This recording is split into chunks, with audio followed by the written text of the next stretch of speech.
dövlətə xəyanət, hakimiyyəti zorla ələ keçirməyə yönələn hərəkətlər və çirkli pulların yuyulması kimi xüsusilə ağır cinayətlərdə ittiham olunan prezident administrasiyasının sabiq rəhbəri Ramiz Mehdiyevin vaxtilə yüksək vəzifəyə yerləşdirdiyi məmurların əksəriyyəti hələ də vəzifədə qalırlar. Bir xəbər, Mediaazfakt.com istinadən məlumat verir ki, Ramiz Mehdiyevin çevrəsinə daxil olan məmurlardan biri də Naftalan şəhər icra hakimiyyətinin başçısı Vüqar Novruzovdur.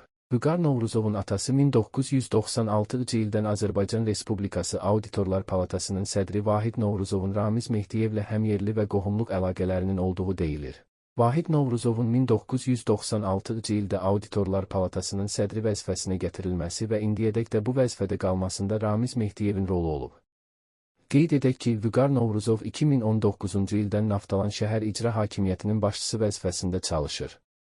Bu illər ərzində regionun ən tanınmış tibbi kurort şəhərlərindən olan Naftalanın sosial həyatında, eyni zamanda iqtisadi inkişafında ciddi nailiyyət müşahidə olunmayıb.